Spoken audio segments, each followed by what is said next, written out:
बातें चल रही थी कराची पोर्ट को उड़ाने की, लेकिन यहां पर बैठे हुए कुछ महा इंटेलेक्चुअल हमारे देश के सो कॉल्ड देश प्रेमियों ने कराची बेकरी को ही वैंडलाइज करना शुरू कर दिया।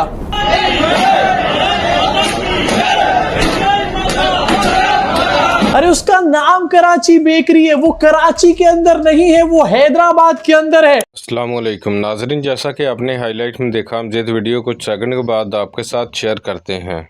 भारत कराची पर तो कब्जा ना कर सका, लेकिन कराची बेकरी पर हमला भारतीयों ने कर दिया। भारत में बनी कराची बेकरी पर भारतीयों ने हमला कर दिया, लेकिन उनको ये नहीं पता कि इसका नाम ही सिर्फ कराची बेकरी है और ना ही इसका मालिक मुसलमान है। और भारत के काफ़ी तजियाकार अब आहिस्ता आहिस्ता सच बोलने लगे हैं और अपनी शिकस्त को तस्लीम करने लगे हैं और खुलकर बात करने लगे हैं कि पाकिस्तान ने हमसे जंग जीत ली और पाकिस्तान हमसे बहुत आगे है और भारत का गरूर खाक में मिला दिया। लेकिन जो भी तजियाकार सच बोलने की कोशिश करते हैं तो भारतीय उन्हें धमकियां देते हैं। तो चलिए आपको हम इस वीडियो की तरफ लेकर चलते हैं और दिखाते हैं कि भारतीय एंकर क्या कुछ कह रहा है। लेकिन उससे पहले आप लोगों से गुजारिश है कि अगर आपने हमारे रिएक्ट चैनल को सब्सक्राइब नहीं किया तो चैनल को लाजमी सब्सक्राइब कर लें, बेल आइकन को दबा दें ताकि आने वाली तमाम वीडियोस आप तक बआसानी पहुंच सकें। कमेंट सेक्शन में अपनी कीमती राय का इजहार भी लाजमी किया करें। वीडियो अच्छी लगे तो लाइक करना मत भूलें। बातें चल रही थी कराची पोर्ट को उड़ाने की, लेकिन यहां पर बैठे हुए कुछ महा इंटेलेक्चुअल हमारे देश के सो कॉल्ड देश प्रेमियों ने कराची बेकरी को ही वैंडलाइज करना शुरू कर दिया।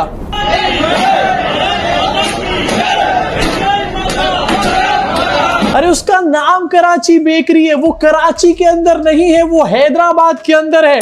अकल के पैदल लोगों को आखिरकार कैसे समझाया जाए भाई, इनको समझाने का कोई तरीका नहीं निकल सकता यहाँ पे। अब आपने नोटिस किया होगा, मैंने इनको इंटेलेक्चुअल नहीं, इनको इंटेलेक्चुअल बोला है। महा इंटेलेक्चुअल इसलिए बोला है क्योंकि भैया इनके लॉजिक ही ऐसे ऐसे हैं। कराची बेकरी को इन्होंने इसलिए वैंडलाइज यहाँ पर किया है कि कराची पाकिस्तान का एक शहर है, इसलिए पाकिस्तान के शहर के नाम पर अगर बेकरी होगी उसको हम लोग वैंडलाइज कर देंगे। भाई अगर इसी चोमू लॉजिक के साथ यहाँ पर चलने वाले हो तो ऐसे तो कल को तुम लोग मोमोज और हाका नूडल भी खाना बंद कर दोगे, क्योंकि ये जो मोमोज और नूडल्स हैं ये चाइनीज डिशेज हैं और चाइना जो है पाकिस्तान को सपोर्ट करने का काम कर रहा था।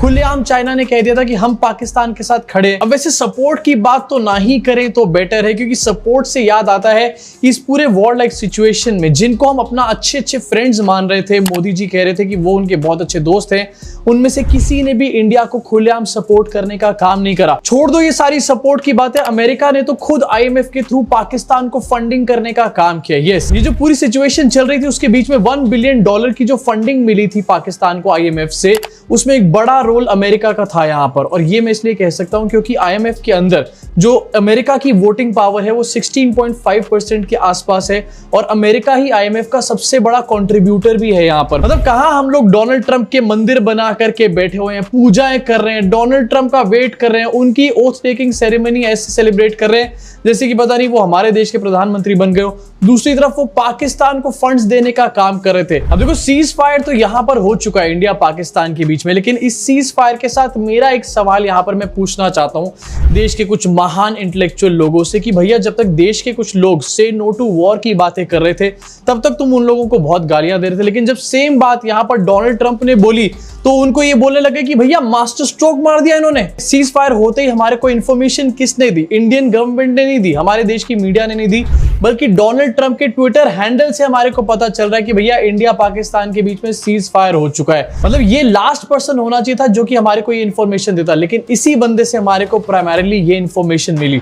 आज समझ में आया कि मोदी जी ने उस दिन क्यों बोला था डोनाल्ड ट्रंप को डोनाल्ड ट्रंप। एंड इससे बड़ी बात यहां पर ये निकल कर आती है, जो लोग यूक्रेन और रशिया की वॉर रुकवाने वाली बात कर रहे थे पापा, वो यहां पर इंडिया और पाकिस्तान की वॉर नहीं रुकवा पाए। डोनाल्ड ट्रंप के स्टेटमेंट से तो एटलीस्ट यही पता चलता है। अब डोनाल्ड ट्रंप ने यहां पर वॉर तो रुकवा दी, सीज फायर करवा दिया उनके हिसाब से, लेकिन इसके अलावा वो कश्मीर के मैटर में भी कूदना चाहते हैं। इंडिया और पाकिस्तान के बीच में मीडिएट करना चाहते हैं डोनाल्ड ट्रंप कश्मीर वाले मैटर के ऊपर। ये बात सुन करके भैया डेफिनेटली आपको बहुत अच्छा नहीं लगना चाहिए, क्योंकि जहां पर भी अमेरिका घुसता है वहां पर कॉन्फ्लिक्ट और ज्यादा लंबा होता है, कभी भी खत्म नहीं होता है। चाहे आप कहीं का भी कॉन्फ्लिक्ट देख लो, रशिया यूक्रेन का कॉन्फ्लिक्ट देख लो या फिर इजराइल इसराइल और गाजा का कॉन्फ्लिक्ट देख लो, जहां जहां पर अमेरिका घुसा है वहां वहां लड़ाई और खिंची ही है, कोई सॉल्यूशन कभी निकल कर नहीं आता, क्योंकि अमेरिका जो है सबसे बड़ा आर्म्स सेलर है। यहाँ पर जब वॉर होती है तो ये बैठ करके खुशियां मनाते हैं, इनके धंधे चलते हैं, इसलिए ये लोग चाहते ही नहीं कि कहीं पर भी वॉर कभी भी खत्म हो। अब ये लोग क्या मीडिएशन करेंगे कश्मीर वाले मैटर पे, आप खुद ही समझ सकते हो। वैसे डोनाल्ड ट्रंप ने यहाँ पर जो हरकत करी है ना, ये मेरे को बिल्कुल इंस्टाग्राम के इन्फ्लुएंसर जैसी हरकत लग रही है। जैसे इंस्टाग्राम के इन्फ्लुएंसर्स का होता है ना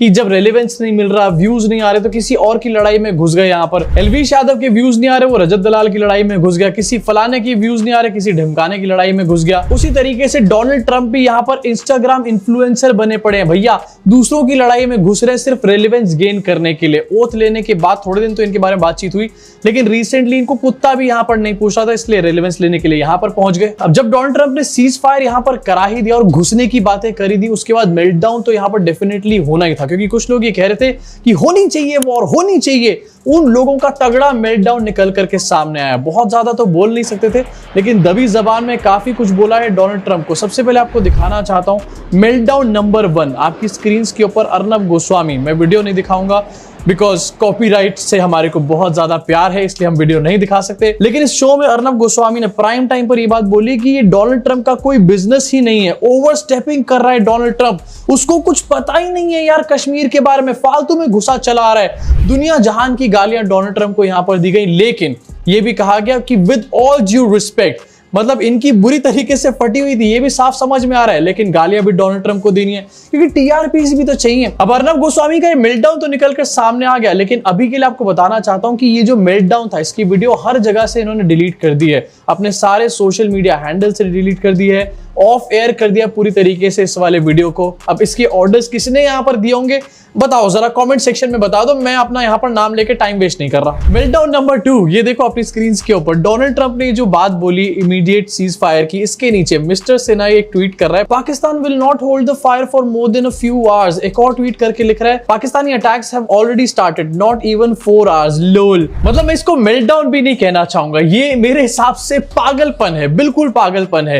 ये ट्वीट्स करके ऐसे सोच रहा है जैसे डोनाल्ड ट्रंप रोज शाम को 2 पेग लगाकर इसके ट्वीट्स पढ़ता होगा। आज मिस्टर सेना ने क्या ट्वीट करा है, आइए देखते हैं। सीज फायर के तुरंत बाद से डिसअपॉइंटमेंट क्लियरली यहां पर नजर आ रही थी। डोनाल्ड ट्रंप ने क्रेडिट तो ले लिया था, लेकिन सबको और इनके अपने आईटी सेल को भी ये बात पता थी कि इंडियन गवर्नमेंट के बिना कोई भी सीज फायर यहां पर नहीं हो सकता, और इसलिए गुस्सा डिसअपॉइंटमेंट बार बार सामने आ रही थी।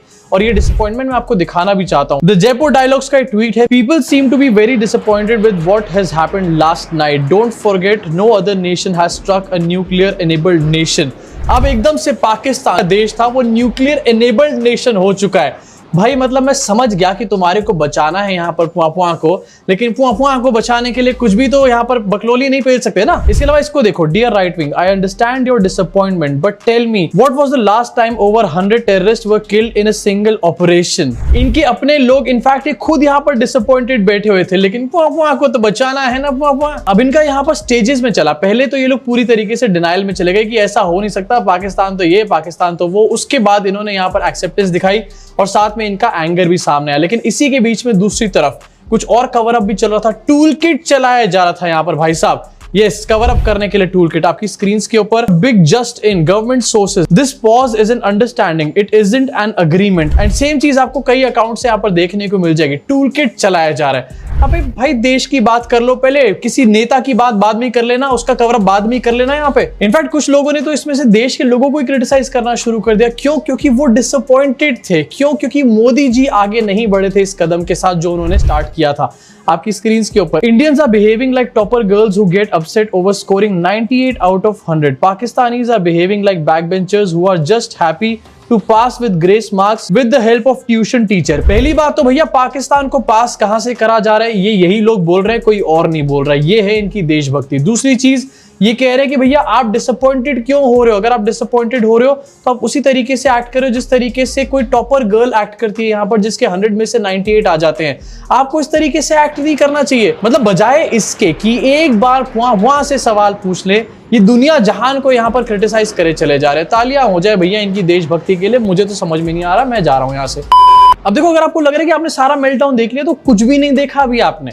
अभी जो मैं आपको दिखाने वाला हूं वो मेल्टडाउन का बाप है। आपकी स्क्रीन के ऊपर रैंडम सेना नाम का ये अकाउंट है एंड इसके कारनामे आप अच्छे तरीके से जानते होंगे। इन्होंने योगी आदित्यनाथ की फोटो लगा करके लिखा है, अपमान का बदला कभी समझौता नहीं हो सकता, I will wait for Yogi Adityanath to become king of Bharat. ये योगी आदित्यनाथ के किंग बनने का वेट कर रहे हैं क्योंकि मोदी जी को ये यहां पर साइडलाइन कर चुके हैं। मतलब इतने ज्यादा डिसअपॉइंटेड ये लोग खुद ही हैं यहां पर कि मोदी जी से किनारा कर लिया इन लोगों ने और योगी जी से आस बांध करके रख लिया। जाओ यार मोदी जी, आपके बस की नहीं है, योगी जी को लेकर के आओ। एक और आपको ट्वीट दिखाता हूं, आई सी 2 मिसाइल्स इन वन पिक। नीचे योगी आदित्यनाथ ब्रह्मोस के साथ खड़े हुए हैं। सेम चीज का कोई भी ट्वीट नरेंद्र मोदी के लिए इन्होंने एक बार भी यहां पर नहीं करा होगा, लेकिन योगी आदित्यनाथ के लिए बड़ी बड़ी बातें करी जा रही हैं। इससे साफ समझ में आ रहा है कि ये जो सब कुछ हुआ है ना, पूरा सिनेरियो, इसके बाद एटलीस्ट आईटी सेल के और इनके अपने भक्तों की मंडली के बीच में इनकी बहुत ज्यादा पॉपुलैरिटी रह नहीं गई, काफी छीछा लेदर हो चुकी है। हो सकता है इस सब के बाद आगे आने वाले टाइम में इनको as a PM face election में कोई देखना भी ना चाहे, इनके अपने लोग। अब देखो, एक होता है मेल्ट डाउन और वो कुछ हद तक समझ में भी आता है, अपने नेताओं के दूसरे नेताओं के अगेंस्ट हो जाता है कई बार, लेकिन एक होती है गंदगी जो कि यहां पर देखने को मिली। एंड ये थी विक्रम मिस्री, जो कि हमारे देश के एक बहुत बड़े डिप्लोमेट हैं, जो कि सारी जानकारी निकल करके प्रेस कॉन्फ्रेंस करके दे रहे थे उनके और उनकी फैमिली के लिए। उनकी फैमिली को टारगेट किया गया, उनकी बेटी को यहां पर टारगेट किया गया। क्यों? क्योंकि विक्रम मिस्री ने इस बात की इंफॉर्मेशन निकलकर आपको दी थी सामने कि भैया सीज फायर हो चुका है इंडिया पाकिस्तान के बीच में। ये ठीक वैसे ही जैसे कि एनिमल फिल्म के बॉबी देओल, एनिमल फिल्म में बॉबी देओल के भाई को मार दिया जाता है, रणबीर कपूर मार देता है, लेकिन ये बात जो बॉबी देओल को बताने आता है, बॉबी देओल उसको ही मार देता है। अबे जिसने मारा है उसको कुछ नहीं कह रहा तू, लेकिन जिसने खबर बताई है उसको तू मार रहा है। वैसे इन लोगों का रेफरेंस देने के लिए एनिमल मूवी बिल्कुल एप्ट है यहाँ पर। अब आपको दिखाना चाहता हूँ कैसी कैसी बातें हो रही थी आपकी स्क्रीन के ऊपर। रोहित वर्स नाम का ट्विटर हैंडल है, मुझे लगता है इनके ऊपर कार्रवाई भी होनी चाहिए। How did I miss this?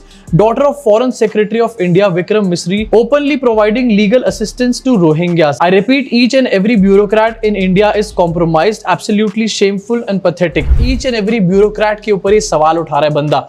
इसके ऊपर देश की सरकार को एक कार्रवाई डेफिनेटली यहां पर करनी चाहिए, रादर देन इधर उधर के मीडिया हाउसेस पे कार्रवाई करने के। एंड इसने तो सारी हदें पार करके रख ली। टोका टेक्स इसका नाम है ट्विटर हैंडल का, जो ये यहां पर विक्रम मिस्री की बेटी की फोटो डालता है, जिसको मैं यहां पर ब्लर कर रहा हूं क्योंकि मैं नहीं चाहता कि किसी भी तरीके से यहां पर किसी के साथ भी कुछ गलत काम हो, एंड उसको मैं प्रमोट भी नहीं करना चाहता। यहां पर ये लिख रहा है दीदोन मिस्री इज अ क्यूटी, एंड लिख रहा है आई वुड।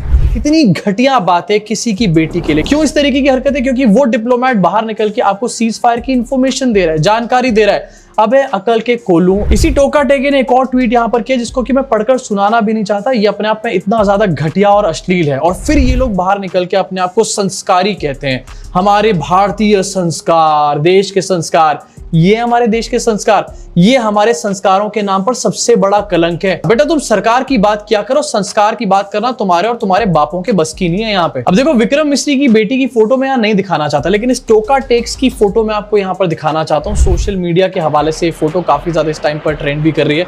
आपकी स्क्रीन के ऊपर ये बंदा जो लेफ्ट में आपको चिकन काठी रोल खाता हुआ नजर आ रहा है, ये है टोका टेक्स, जो विक्रम मिस्री की बेटी के लिए कह रहा है आई वुड। अबे टोका टेके, किसी की बेटी या फिर किसी की माँ, किसी की बहन के ऊपर बात करने से पहले ना, सबसे पहले अपनी बीवी से भी बात करने से पहले तू जिम जा, जिम की मेंबरशिप ले आज के आज ही, मैं बता रहा हूं। और ये चिकन रोल खाना छोड़ दे, कोलेस्ट्रॉल बढ़ जाएगा तेरा। अब जो लोग 3-4 दिन पहले तक विक्रम मिस्री को सेलिब्रेट कर रहे थे, उनकी तारीफें कर रहे थे, हालत इतनी ज्यादा खराब हो गई, उन्होंने इतनी ज्यादा गालियां दी, उनकी फैमिली को इतना टारगेट किया कि विक्रम मिस्री को यहाँ पर अपने अकाउंट के ट्वीट्स जो है उनको प्रोटेक्टेड करना पड़ा। अपने अकाउंट को एक तरीके से प्राइवेट कर दिया यहाँ पर विक्रम मिस्री ने।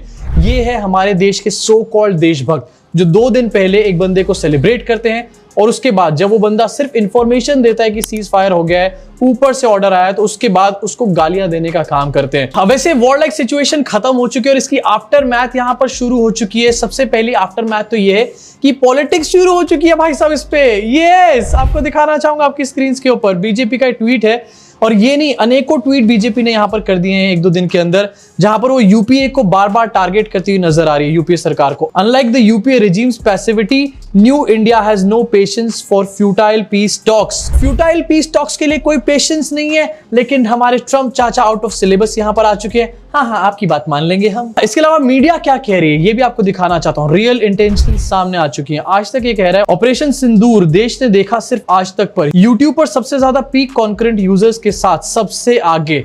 यही था इनका एक्चुअल एजेंडा। इनको सबसे आगे रहना था व्यूज के मामले में, और ये लोग रहे व्यूज के मामले में सबसे आगे। क्या करके? कराची उड़ा दिया, यहां उड़ा दिया, वहां उड़ा दिया। यही इनका सबसे बड़ा मकसद था। देश की जानकारी देश के सिटीजन्स तक पहुंचे, देश का कुछ फायदा हो, उससे उन्हें फर्क नहीं पड़ रहा था। इनको अपने व्यूज से फर्क पड़ रहा था। लेकिन यकीन मान लो इस बात का कि अभी भी देश में कई ऐसे व्हाट्सएप बुढ़े जरूर होंगे जो कि अभी भी इस मीडिया को देशभक्त मीडिया मानेंगे और रोज इनकी न्यूज कंज्यूम करेंगे, इन्हीं की न्यूज को सच मान करके बैठेंगे और अपने दिमाग में एक नैरेटिव सेट कर लेंगे। अब ये तो है वॉर लाइक सिचुएशन का एक आफ्टर मैथ, जो कि सच्चाइयां निकलकर हमारे सामने आ रही है। एक तरफ पॉलिटिक्स हो रही है, एक तरफ न्यूज चैनल्स बता रहे हैं